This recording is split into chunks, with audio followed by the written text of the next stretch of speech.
Aku tahu ini akan luar biasa, dan aku sudah menunggu sangat lama untuk ini. Seorang ibu influencer TikTok mendokumentasikan perjalanannya saat dia dikabarkan menjalani operasi untuk apa yang dia sebut sebagai mommy makeover. Namun, ini adalah keputusan yang akan berujung pada tragedi. Seseorang melakukan kesalahan dan membunuh istri saya. Dokter bedah itu mengklaim bahwa ini di luar kendalinya dan sekarang dia mengambil langkah hukum. Pasien ini direnggut dari saya. Saya belum pernah kehilangan pasien. Gugatan ini bertujuan untuk mengungkap kebenaran dan memastikan dunia memahami apa yang terjadi di sini. Selamat datang di Sidebar, dipersembahkan oleh Law and Crime. Saya Jesse Weber. Baiklah, sebelum kita lanjut, saya ingin memberitahu Anda tentang aplikasi ini. Saya rasa Anda akan menyukainya. Namanya Upside, dan aplikasi ini memberi Anda cashback, ya, uang ekstra sungguhan dari pembelian sehari-hari seperti bensin, belanjaan, makanan dibawa pulang. Begini caranya, Anda unduh Upside secara gratis. Anda aktifkan penawaran di salah satu dari lebih dari 100.000 lokasi mereka. Anda membayar seperti biasa dengan kartu Anda. Anda verifikasi pembelian, dan begitu saja uang kembali. Jadi misalnya saya perlu mengisi bensin atau ingin membeli makanan dibawa pulang suatu malam. Saya akan mencari penawaran dari Upside terlebih dahulu. Dan setelah saya berbelanja, uang akan muncul di aplikasi saya yang bisa langsung saya transfer ke rekening bank saya. Dan pengguna setia Upside, mereka rata-rata mendapatkan kembali $254 per tahun. Jadi untuk mulai mendapatkan cashback, klik tautan di deskripsi atau pindai kode QR dan gunakan kode promo Sidebar untuk mendapatkan bonus ekstra 25 sen untuk setiap galon pada pengisian bensin pertama Anda. Rachel Tusi, seorang ibu berusia 47 tahun yang sudah menikah dan memiliki 3 anak, menyambut tahun baru dengan optimistis. Ia berencana untuk memprioritaskan dirinya sendiri melalui prosedur kosmetik khusus. Siapkan semuanya. 2026 adalah tahunmu. Tahunmu, Mama. Kalau kamu sudah berusia 40-an, sekarang giliranmu. Aku sudah menjadwalkan Mommy Makeover untuk awal Februari, tanggal 26. Aku sangat antusias menantikan itu. Dan aku melakukannya untuk diriku sendiri, bukan untuk orang lain. Sekarang, mommy makeover sebenarnya bukan hal yang baru. Maksudku, kalau kamu lihat datanya, menurut data terbaru dari American Society of Plastic Surgeons, ada lebih dari 171.000 prosedur tummy tuck yang dilakukan pada tahun 2024. Itu adalah operasi kosmetik paling populer ketiga pada tahun itu. Sekarang ya, setiap operasi pasti memiliki risikonya sendiri. Tapi untuk memperjelas, tingkat kematian dari prosedur seperti ini dilaporkan sangat jarang terjadi. Secara statistik, kemungkinan itu terjadi adalah 1:13.000. Ini menurut sebuah artikel jurnal medis tahun 2020. Oke, ini dia. Sekarang giliran saya. Saya merasakan berbagai macam emosi, tapi yang paling utama adalah antusiasme dan rasa syukur yang mendalam. Suami saya ada di sini. Saya punya tim pendukung yang hebat, dan saya benar-benar menantikan babak berikutnya dalam hidup saya. Tapi sayangnya bagi Tusi dan keluarganya, ini adalah salah satu kasus seperti itu. Tusi tidak pernah keluar dari ruang pemulihan setelah menjalani mommy makeover pada bulan Februari. Dan suaminya harus membagikan kabar tragis itu di akun TikTok miliknya. Saya diberitahu tadi malam bahwa dia sudah mati otak. Saya punya beberapa hari untuk mengambil keputusan. 17 Maret, tepat 2 minggu setelah video itu diunggah, Tusi meninggal dunia dalam perawatan hospice. Sekarang, ada banyak pertanyaan yang perlu dijawab di sini kan? Bagaimana ini bisa terjadi? Apakah ada yang bersalah? Siapa yang bersalah? Apakah ini bisa dihindari? Apakah ini sebuah kesalahan? Apakah ini sebuah kecelakaan? Sekarang, saya juga ingin menegaskan bahwa tidak ada tuntutan pidana yang diajukan dalam kasus ini pada saat rekaman ini dibuat. Tapi minggu ini, dan inilah yang ingin kita bahas, ada gugatan perdata yang diajukan oleh dokter bedah dan pusat bedah yang berisi tuduhan mengejutkan yang mereka yakini akan mengungkap kebenaran di balik situasi mengerikan ini. Ini adalah pasien pertama yang bisa dibilang saya kehilangan. Tapi dia direnggut dari saya. Ini bukan komplikasi dari operasi tummy tuck. Dia seharusnya sudah di rumah. Saya akan melihat dia tersenyum di kantor saya. Jika orang lain melakukan pekerjaan mereka dengan benar. Dan ini bukan hanya tentang dugaan kesalahan. Ini tentang dugaan penutupan tutupi. Itulah tema dari gugatan ini. Dan saya ingin membahasnya, oke? Jadi pria yang baru saja Anda lihat adalah Dr. Sharia Tork. Maaf jika saya salah mengucapkan nama depannya. Tapi inilah ahli bedah di balik Tork Plastic Surgery LLC. Keduanya tercantum sebagai penggugat dalam gugatan yang diajukan pada hari Selasa. Oke, jadi merekalah yang menggugat. Sekarang Anda mungkin bertanya-tanya, oke, siapa yang menjadi target ahli bedah dalam gugatan ini? Menurut berkas gugatan, para tergugat yang tercantum adalah Journey Light of Cincinnati LLC, Associated Anesthesiologists of Springfield Incorporated, dan John Jane Doe Corporations 1-12. Sekarang bagaimana peran mereka semua dalam hal ini? Nah, begini awal mula gugatan tersebut. Tindakan hukum ini muncul akibat kematian tragis Rachel Tusi, pasien Dr. Sharia Tork di Journey Light Surgery Center. Setelah operasi Nyonya Tusi berhasil, Journey Light gagal memberikan pemulihan yang aman dan perawatan pasca anestesi. Jadi untuk memperjelas, ini bukan tentang seseorang yang meninggal di tengah operasi. Bukan tentang gagalnya operasi dan seseorang meninggal di tengah-tengahnya. Ini tentang apa yang diduga terjadi setelahnya. Jadi menurut gugatan ini, ahli bedah mengklaim bahwa kematian Tusi bukan karena dirinya. Itu bukan kesalahannya. Tapi itu adalah kesalahan tim pasca operasi yang terkait dengan pusat bedah dan pusat anestesiologi. Tapi apa yang sebenarnya diduga terjadi menurut ahli bedah? Dan apakah ada kemungkinan kasus di sini? Itu yang akan kita bahas. Dan ingat, ini adalah tuduhan dari Tork ya. Ini adalah narasinya, versinya sendiri. Harap diingat itu. Namun, dokumen tersebut menyatakan bahwa Dr. Tork bertemu dengan Tusi untuk konsultasi. Awalnya, dia tidak ingin melanjutkan prosedur tersebut karena biayanya. Meskipun begitu, ternyata Tusi meninggalkan ulasan positif di profil bisnis Google milik Dr. Tork. Dan berdasarkan kesan dokter terhadapnya, karena dia tampaknya sangat terkejut dengan tindakan Tusi itu, dia memutuskan, begini saja, mari kita cari jalan soal biayanya. Dan mereka melanjutkan dengan menjadwalkan prosedur tersebut pada tanggal 25 Februari di pusat bedah Journey Light. Dokter saya adalah Dr. Tork di Cincinnati. Dan ketika saya bilang, pria ini luar biasa. Dia benar-benar luar biasa. Saya mengerti kenapa orang-orang datang dari seluruh negeri, karena dia punya keahlian yang jelas, bukan seperti dokter-dokter di Midwest pada umumnya.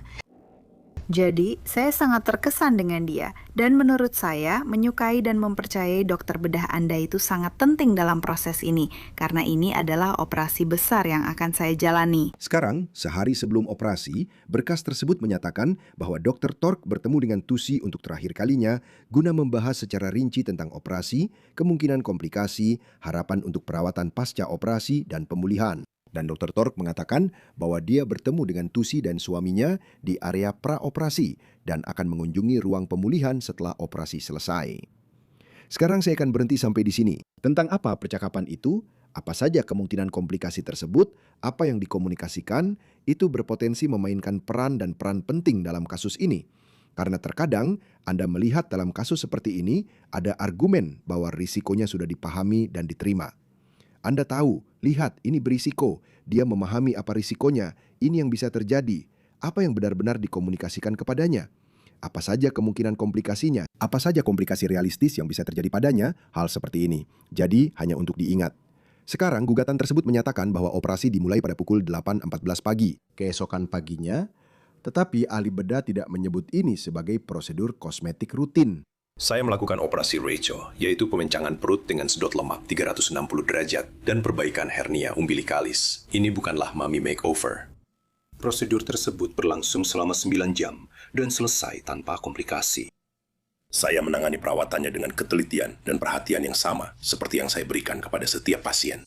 Saya mau menambahkan lagi, jika ini berlanjut ke persidangan, oke, atau bahkan melalui tahap pertukaran bukti, Anda tahu, pertukaran materi, pertukaran bukti, pihak pembela mungkin akan meneliti operasi-operasi lain yang pernah dilakukan oleh Dr. Tork dan apakah ada masalah yang terkait dengan itu.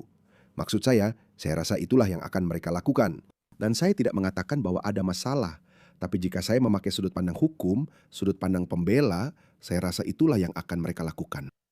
Sekarang, berkas pengajuan tersebut mengatakan, kutip, Nyonya Tusi memerlukan dosis obat penghilang rasa sakit yang rendah selama operasi. Selama seluruh durasi operasi, Nyonya Tusi menerima 100 mikrogram fentanyl dan 0,5 miligram dilaudid.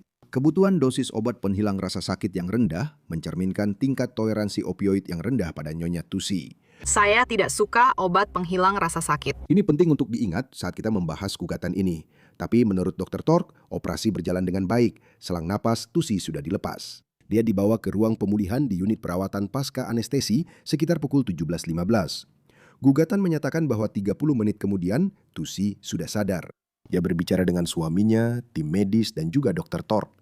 Lalu pada pukul 17.49, Dr. Tork meninggalkan pusat bedah dan pulang ke rumah.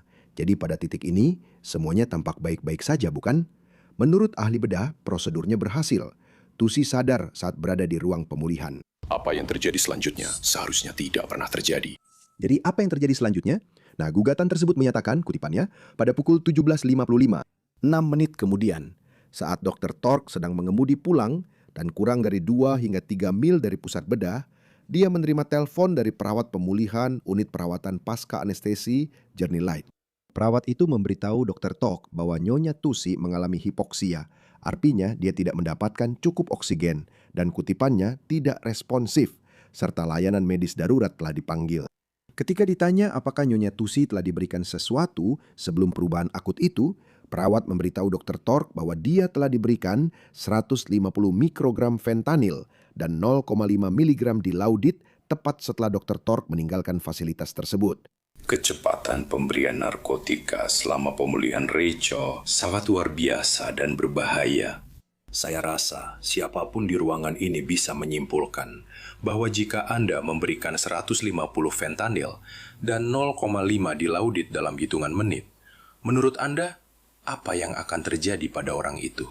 Perlu diingat, gugatan tersebut mengklaim bahwa pusat bedah memberikan Tusi 50 mikrogram lebih banyak fentanyl pada masa pasca operasi daripada yang awalnya ia terima selama seluruh durasi operasi 9 jam. Dan ingat, dalam berkas tersebut disebutkan bahwa Tusi memiliki tingkat toleransi opioid yang rendah. Sekali lagi, ini adalah tuduhannya, tapi itu akan menjadi poin penting di sini yang bisa menjelaskan mengapa ahli bedah menanyakan apakah ada sesuatu yang diberikan kepadanya sebelum dia tampaknya mengalami keadaan darurat medis ini. Sekarang, gugatan tersebut menyatakan bahwa Dr. Tork mengatakan kepada para perawat untuk segera menangani Tusi dengan Narcan. Ini adalah obat yang digunakan untuk mengobati overdosis opioid. Tapi para perawat mengatakan bahwa mereka sudah memberikannya 1 dosis. Jadi Dr. Tork menyarankan perawat untuk memberinya 1 dosis lagi. Dan Dr. Tork mengklaim bahwa ketika dia kembali ke fasilitas tersebut, 2 perawat sedang menangani Tusi di unit perawatan anestesi pasca operasi. Dan menurut gugatan tersebut, kutip, perawat kedua, perawat nomor 1, ingat ini, perawat nomor 1, sedang mencoba menggunakan back mask pada Nyonya Tusi. Nyonya Tusi tidak bernapas. Perawat tersebut tidak membuat segel yang rapat pada back mask. Dada Nyonya Tusi tidak naik. Dr. Tork meminta stetoskop, tapi mereka tidak memilikinya. Nyonya Tusi mengalami bradikardia, detak jantung lambat, dan dia mengalami hipoksia, dia tidak merespons. Layanan medis darurat pun tiba. Dr. Tork memberitahu layanan medis darurat bahwa dia tidak dapat mendeteksi denyut nadi. Tim darurat menempatkan Nyonya Tusi ke atas brankar dan membawanya ke bagian belakang ambulans. Dan gugatan tersebut menyatakan bahwa Tusi diintubasi ulang lalu segera dibawa ke rumah sakit Bethesda North. Dr. Tork tampaknya masuk ke ruang gawat darurat untuk menemuinya. Namun pada saat itu, menurut gugatan ini, Tusi sudah mengalami henti jantung lagi dan dia diberikan CPR oleh tim darurat. Dan gugatan itu selanjutnya menyatakan tim darurat berhasil mengembalikan sirkulasi, tetapi sudah terlambat. Nyonya Tusi sudah mengalami mati otak. Nyonya Tusi mengalami cedera otak anoksik di unit perawatan pasca anestesi Journey Light setelah perawat memberinya terlalu banyak fentanyl dan dilaudid yang menyebabkan overdosis opioid. Dan gugatan tersebut menyatakan bahwa 18 hari kemudian pada tanggal 17 Maret, Tusi meninggal dunia saat menjalani perawatan hospis. Menurut gugatan tersebut, penyebab kematian Tusi dievaluasi oleh tenaga medis di Rumah Sakit Bethesda North. Mereka diduga menentukan bahwa Nyonya Tusi mengalami cedera otak anoksik yang disebabkan oleh kekurangan oksigen ke otaknya setelah overdosis opioid dan kemudian mengalami gagal napas akut. Penyedia layanan di Bethesda North menyingkirkan penyebab lain kematian Nyonya Tusi, termasuk penyebab yang dapat terjadi akibat komplikasi bedah. Kematian Rachel sama sekali tidak perlu terjadi dan disebabkan oleh perawat Journey Light yang secara ceroboh memberikan overdosis narkotika kepada Rachel serta oleh ahli anestesi Journey Light yang meninggalkan pasiennya. Saya tidak bisa mengungkapkan cukup bela sungkawa untuk keluarga Tusi dan tidak ada kata-kata yang bisa menggambarkan beratnya kehilangan ini. Kematian Rachel adalah sesuatu yang akan selalu saya bawa sepanjang hidup saya. Jadi berdasarkan tuduhan dalam gugatan ini, perawat pasca operasi yang merawat Tusi membuat kesalahan fatal dengan memberikan obat-obatan ini dengan kecepatan dan jumlah seperti yang mereka lakukan. Tapi itu bukan satu-satunya hal yang diklaim oleh ahli bedah yang berkontribusi pada kematiannya. Apa maksud saya? Kutipan, perawat Journey Light gagal merespons overdosis dengan benar. Dana Miller, salah satu perawat yang tercantum dalam gugatan, tidak menelpon 911 sampai pukul 17.59 menit setelah dia memberitahu Dr. Tork bahwa panggilan 911 sudah dilakukan. Selama panggilan 911 Miller sama sekali tidak terdengar mendesak. Selain itu, Miller gagal melaporkan bahwa Nyonya Tusi telah diberikan dosis tinggi opioid atau memberikan detail apapun tentang kondisi Nyonya Tusi selain itu. Seorang pasien tidak merespon setelah operasi karena gagal memberitahu petugas 911 tentang pemberian fentanyl dan dilotit. Miller mencegah petugas EMS memberikan panduan farmakologis khusus atau mempersiapkan para medis yang datang untuk segera menangani overdosis tersebut. Miller kemudian menolak instruksi medis dari petugas 911, hanya berkata, "Kami akan baik-baik saja sampai kalian tiba di sini. Terima kasih." Pada saat itu, perawat nomor 1 menggunakan Beckma secara tidak benar pada Nyonya Tusi, hingga membuatnya tidak bisa bernapas. Akibat overdosis opioid dan kegagalan Journey Light dalam respons overdosis dengan kompeten, Nyonya Tusi tidak mendapatkan oksigen ke otaknya selama lebih dari 6 menit. Itu adalah kutipan langsung dari gugatan tersebut. Sekali lagi, itu adalah tuduhannya. Tapi astaga, jika klaim-klaim ini benar, itu sangat menghancurkan. Itu waktu yang sangat lama bagi otak untuk tidak mendapatkan oksigen. Pernyataan-pernyataan itu sangat mengkhawatirkan, terutama soal obat-obatan tersebut. Dan itulah yang diklaim oleh ahli bedah sebagai penyebab Tusi akhirnya menjadi mati otak. Dan tuduhan yang bisa Anda lihat di sini adalah bahwa Miller diduga tidak bersikap transparan. Panggilan ke 911 itu jelas akan menjadi, menurut semua pihak, bagian besar dari kasus ini, bagian besar dari bukti. Jadi kita akan mendengar apa yang sebenarnya dikatakan dan bagaimana. Tapi inilah klaim yang bahkan lebih mengejutkan. Kutip, berdasarkan informasi dan keyakinan, artinya kami belum memiliki bukti konkret untuk membuktikan ini, tapi selama proses litigasi, kami akan bisa membuktikannya. Jadi berdasarkan situasinya, kutip, staf Journey Light termasuk perawat nomor 1 memberikan obat penenang berlebihan kepada pasien yang menginap semalam. Dengan memberikan dosis obat penghilang rasa sakit yang lebih tinggi agar pasien tetap tertidur sehingga mereka tidak perlu repot-repot merawat pasien. Para perawat Journey Light memberikan overdosis opioid kepada Nyonya Tusi berdasarkan lembar perintah fase 1 Journey Light yang telah disetujui sebagai perintah tetap oleh penyedia anestesi Journey Light yang meninggalkan gedung kurang dari 30 menit setelah fase 1 dimulai. Jadi, menurut gugatan ini, praktek memberikan obat penghilang rasa sakit secara berlebihan kepada pasien untuk menghindari tanggung jawab perawatan diduga merupakan praktek umum di fasilitas tersebut. Dan penyedia anestesi tersebut diduga meninggalkan fasilitas lebih awal dari seharusnya, yang seharusnya bisa mencegah kejadian seperti ini terjadi. Jadi sekarang Anda membicarakan dugaan pola di sini, dan gugatan ini berpotensi akan melibatkan dugaan kejadian lain dan pasien lain. Dan Anda sedang membangun hubungan itu, bahwa ini bukan hanya seperti yang mungkin nanti akan kita dengar dari pihak pembela, bahwa ini hanyalah sebuah kecelakaan. Ini hanyalah sebuah tragedi. Tidak ada cara untuk mencegah hal ini terjadi. Di sini Anda mengatakan bahwa Anda sedang membangun dugaan rangkaian peristiwa dan dugaan tindakan, serta kesalahan yang menunjukkan bahwa hal ini sebenarnya bisa dicegah, benar? Itulah tuduhannya, itulah argumennya. Dan selama proses pertukaran bukti, akan ada pertukaran materi dan bukti. Jadi, praktik dan prosedur akan terungkap. Sekarang, gugatan tersebut juga menuduh bahwa perawat yang sama dituduh memberi obat penenang berlebihan dan menggunakan alat bantu napas manual secara tidak benar. Tusi sebelumnya dipecat karena kutip, ketidakmampuan dan karena gagal memantau pasien rawat inap semalam dan pasien unit pemulihan pasca anestesi dengan benar. Tetapi kemudian dipekerjakan kembali oleh kerabatnya yang kemudian diduga memecat seorang pelapor tentang tindakan perawat tersebut. Sekali lagi, ini adalah tuduhan. Tidak yakin bagaimana mereka mengetahuinya atau bagaimana mereka berencana membuktikannya, tetapi sekali lagi, ini adalah tuduhan besar selain semua hal lain yang telah dipaparkan terkait staf pasca operasi. Sekarang, semua ini adalah di samping hal lain. Disinilah Dr. Thorpe mengklaim bahwa Journey Light diduga mencoba menutupi kesalahan mereka saat Tusi berada dalam kondisi vegetatif. Kutipan Dr. Bielaska, ahli anestesi, berkata kepada Dr. Thorpe, kutip, dosis fentanyl 100 itu terlalu banyak untuknya. Dia hanya membutuhkan 100 selama sepanjang prosedur ini. Dr. Thorpe kemudian berbicara dengan Lisa Sprung, seorang administrator Journey Light, dan Tracy Evans, direktur klinis Journey Light. Dalam percakapan itu, mereka menunjuk pada setiap kemungkinan alasan kecuali overdosis opioid, mencoba menyalahkan kondisi Nyonya Tusi pada emboli paru atau toksisitas lidokain. Mereka meminta Dr. Tork untuk mengubah catatan operasinya agar mendukung cerita mereka. Dr. Tork menolak. Dan ada tuduhan lain yang termasuk dalam gugatan ini tentang upaya menutupi situasi tersebut. Saya berbicara tentang pusat bedah yang diduga mengganti catatan perawat Tusi dengan versi yang lebih rinci dan terorganisir dengan tulisan tangan yang berbeda.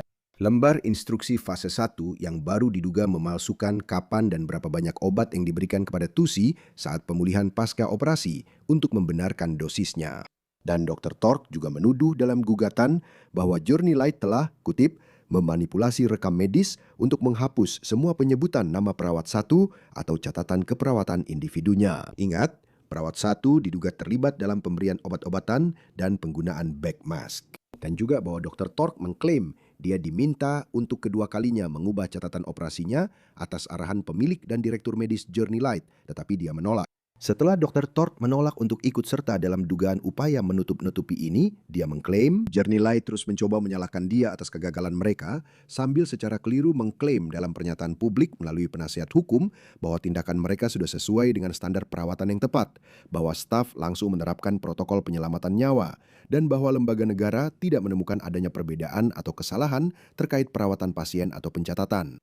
Jadi gugatan ini juga menuduh bahwa pada hari yang sama Tusi meninggal, salah satu karyawan Dr. Tork menerima email dari Journey Light yang sebenarnya ditujukan untuk salah satu pemilik sekaligus dokter bedah plastik Journey Light. Namun email itu malah terkirim ke orang ini dan menyatakan, dan ini penting, bahwa mereka secara aktif, kutip, menghapus berkas-berkas.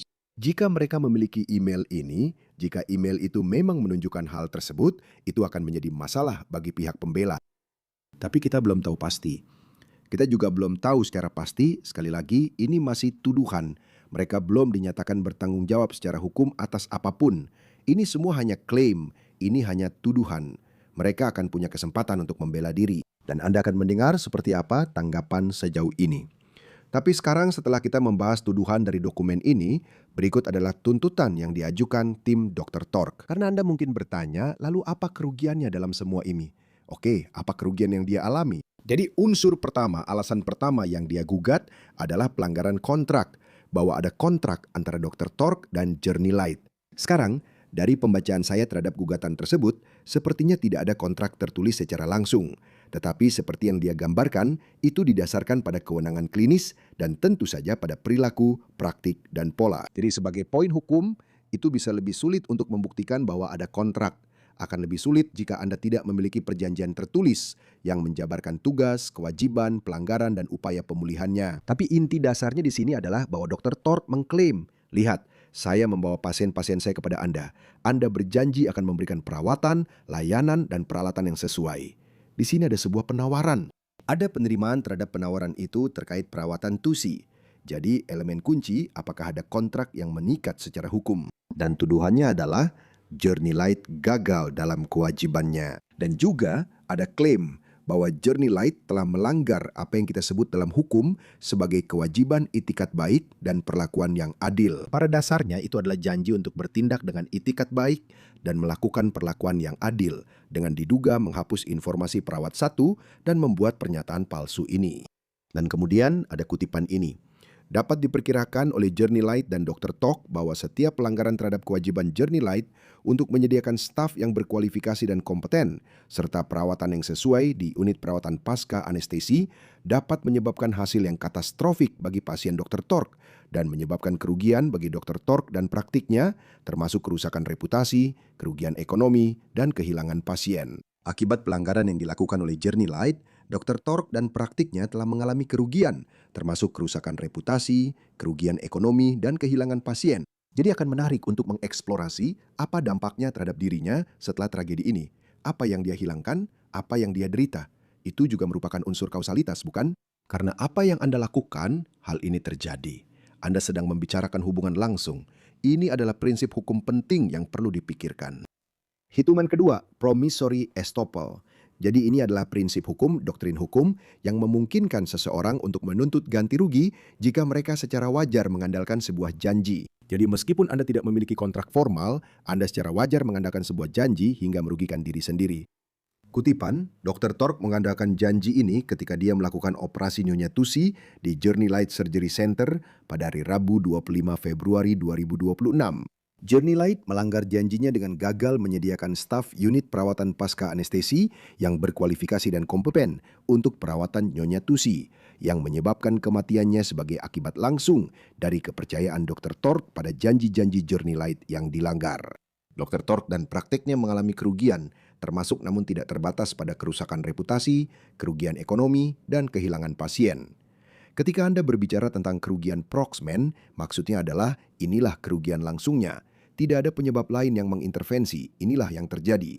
Penyebab tindakan hukum lainnya adalah pelanggaran kewajiban fidusia. Jadi ini terjadi ketika seseorang atau entitas berada dalam posisi kepercayaan, seperti wali amanat, direktur perusahaan, agen, dan sebagainya, gagal bertindak demi kepentingan terbaik pihak lain. Terkadang mereka bertindak untuk kepentingan sendiri, bukan? Itulah tuduhannya. Kutipan, karena Journey Light memiliki kendali atas penyedia anestesi di fasilitasnya, Dr. Tork harus menaruh kepercayaan dan keyakinannya kepada Journey Light dan ahli anestesi terkait untuk memberikan perawatan anestesi yang kompeten selama operasi dan dalam masa pemulihan. Journey Light melanggar kewajibannya ketika mempekerjakan kembali seorang perawat yang tidak memenuhi syarat dan tidak kompeten berdasarkan nepotisme dan menempatkan perawat tersebut di unit perawatan pasca anestesi. Journey Light dan ahli anestesi yang terkait melanggar kewajiban mereka ketika penyedia anestesi meninggalkan Nyonya Tusi sebelum akhir fase 1 perawatan pasca operasi dan saat beliau masih berada di unit perawatan pasca anestesi. Dan klaim ini juga mencakup tuduhan upaya menutup-nutupi yang dilakukan oleh staf Journey Light beserta dugaan upaya mereka untuk seolah-olah atau diduga menyalahkan Dr. Tork atas apa yang terjadi pada Tusi. Lalu ada klaim atas perekrutan, mempertahankan pegawai dan pengawasan yang dilakukan secara lalai. Sekarang kelalaian di sini maksudnya adalah bahwa Journey Light memiliki kewajiban terhadap Dr. Tork. Dia mempercayakan pasien-pasiennya kepada mereka. Disitulah kewajiban itu muncul. Dan ketika Anda membicarakan kelalaian, unsur-unsur yang harus Anda buktikan adalah kewajiban, pelanggaran terhadap kewajiban itu, sebab akibat dari kerugian, serta adanya kerugian dan kerusakan. Kutipan, Journey Light secara lalai mempekerjakan kembali dan mempertahankan kerabat Sprong, perawat 1, seorang perawat yang tidak memenuhi syarat dan tidak kompeten. Journey Light secara lalai menugaskan perawat 1 ke unit perawatan pasca anestesi di mana dia tidak memenuhi syarat atau tidak kompeten untuk memberikan perawatan.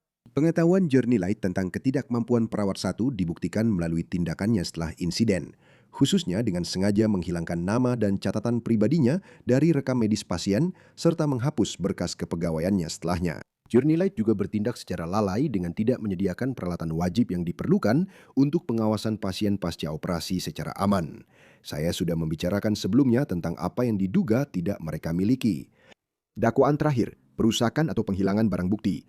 Saya rasa Anda bisa melihat kemana arah pembicaraan kita. Kutipan, Journey Light tahu bahwa kemungkinan akan ada gugatan terkait kematian Nyonya Tusi, dan bahwa gugatan tersebut kemungkinan besar akan melibatkan baik Dr. Tork, prakteknya maupun Journey Light. Journey Light mengubah dan menghancurkan sebagian catatan medis Nyonya Tusi, termasuk catatan perawat dan perintah fase 1 yang asli. Sekarang dakwaan ini juga menyebutkan tuduhan menyembunyikan identitas perawat 1 dengan menghapus catatannya. Upaya Journey Light untuk pada dasarnya atau diduga mencemarkan nama baik Dr. Tork terkait prosedur Tusi setelah dia menolak untuk ikut serta dalam apa yang dia sebut sebagai dugaan upaya menutup-nutupi ini. Jadi, Dr. Tork dan pusat bedahnya, mereka meminta ganti rugi kompensatoris dalam jumlah lebih dari $1.000 untuk setiap tuntutan dalam gugatan, yang berarti mengembalikan dia ke posisi semula sebelum semua ini terjadi, beserta ganti rugi punitif. Jumlah ini akan ditentukan di persidangan. Ini adalah ganti rugi hukuman untuk perilaku yang benar-benar buruk dan keterlaluan. Bisa sangat mahal, bisa sangat tinggi nilainya. Dan juga biaya pengacara. Sekarang, ahli bedah yang disebutkan dalam gugatan itu mengatakan bahwa keluarga Tusi kemungkinan akan mengajukan gugatan mereka sendiri. Seseorang melakukan kesalahan di sini, tapi saya akan katakan satu hal. Tempat mereka membawa kami, orang-orang di sini benar-benar luar biasa. Mereka sangat luar biasa dalam merawat istri saya, tapi itu tetap tidak mengubah fakta bahwa seseorang melakukan kesalahan dan membunuh istri saya. Ngomong-ngomong, saya juga masih harus menanggung semua biaya operasi itu. Jadi, pengacara dari Monty Ellis dan Lane yang mewakili keluarga Tusi mengeluarkan pernyataan berikut setelah gugatan yang diajukan oleh Dr. Tork. Dan pernyataannya berbunyi, kutip, Pertama dan yang paling utama, doa dan simpati kami tetap menyertai keluarga Nona Tusi saat mereka terus berduka atas kehilangan yang mendalam dan tak tergantikan. Tim hukum Monty Ellis dan Lane saat ini sedang fokus pada penyelidikan yang menyeluruh dan metodis terkait keadaan seputar kematian Rachel Tassi. Proses ini dimaksudkan tidak hanya untuk menentukan apa yang terjadi, tetapi juga untuk memastikan bahwa siapapun atau pihak manapun yang ditemukan bertanggung jawab akan dimintai pertanggungjawaban yang sesuai. Sebagai tanggapan atas tuduhan yang disampaikan oleh Dr. Tork pada konferensi pers, para pengacara Monty Ellis dan Lane sedang mengajukan perintah pembatasan sementara untuk melarang Journey Light dan Associated Anesthesiologists of Springfield Incorporated agar tidak lagi menghancurkan, memalsukan, atau menghapus bukti yang berkaitan dengan kasus ini. Firma kami siap untuk mengambil tindakan hukum yang tegas demi mendapatkan upaya hukum yang sesuai atas nama keluarga tersebut.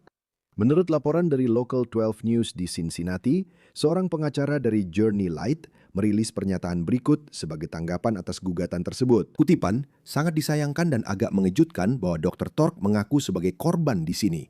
Tampaknya karena kehilangan reputasinya dalam kasus di mana keluarga Tusi secara tragis kehilangan Rachel. Journey Light meminta catatan medis Nona Tusi untuk ditinjau secara independen oleh seorang dokter anestesi bersertifikat dan seorang ahli patologi forensik bersertifikat. Terkait obat-obatan yang diberikan di pacu oleh perawat Journey Light, dosis fentanyl dan dilaudid sepenuhnya sesuai dan diberikan sesuai standar pelayanan medis. Para ahli anestesi menggambarkan 100 mikrogram fentanyl sebagai dosis kecil dan sesuai untuk pereda nyeri. Selain itu, ketidakresponsifan mendadak yang dialami Nona Tusi di pacu tidak terkait dengan opioid karena beberapa dosis Narcan yang diberikan kepadanya tidak memberikan efek apapun. Dewan Farmasi Ohio mengaudit catatan obat Journey Light dan catatan medis Nona Tassi setelah kasus ini dan tidak menemukan bukti adanya kesalahan atau pelanggaran apapun. Journey Light telah beberapa kali meminta kepada keluarga Tusi melalui pengacara keluarga mereka agar dilakukan autopsi setelah Rachel meninggal sehingga penyebab kematian dapat diketahui. Keluarga menolak permintaan kami, sehingga penyebab sebenarnya dari kematiannya kemungkinan besar tidak akan pernah diketahui. Para ahli patologi berpendapat bahwa 50 hingga 60% kematian yang mencurigakan kemudian ternyata adalah kematian jantung mendadak yang bukan merupakan infark miokard. Emboli paru atau emboli lemak juga tidak dapat dikesampingkan karena kompresi dada saat CPR akan memecah dan memindahkan bekuan darah ke pembuluh perifer. Journey Light telah menyampaikan semua kemungkinan penyebab ini kepada keluarga Tusi melalui pengacara mereka. Tetapi keluarga tersebut kembali menolak untuk melakukan autopsi. Kedua perawat pacu yang bekerja di Journey Light memiliki pengalaman bertahun-tahun, bersertifikat ACLS, mantan perawat IGD di ruang gawat darurat rumah sakit lokal Cincinnati, dan telah berpartisipasi dalam ratusan penanganan darurat. Mereka berdua melakukan upaya heroik untuk mencoba menyelamatkan nyawa Rachel. Journey Light dengan tegas membantah bahwa ada catatan yang diubah atau dihapus dan segala tuduhan bahwa mereka mencoba menutupi kasus Rachel adalah tidak benar dan mencemarkan nama baik. Ngomong-ngomong, dari segi hukum, Anda sebenarnya tidak bisa menuntut Dr. Tork, misalnya atas pencemaran nama baik, semata-mata atas klaim yang tercantum dalam gugatan itu sendiri. Hukum melarang itu. Kalau tidak, itu akan membuat siapapun takut untuk mengajukan gugatan. Namun, apapun yang dikatakan di luar gugatan, seperti dalam wawancara atau konferensi pers, itu berpotensi bisa dipermasalahkan secara hukum, hanya sekadar catatan hukum saja. Sekarang, terkait gugatan Dr. Tork, lihat, kita masih dalam tahap awal. Sangat sulit untuk memastikan apa yang terjadi, bagaimana ini bisa terjadi.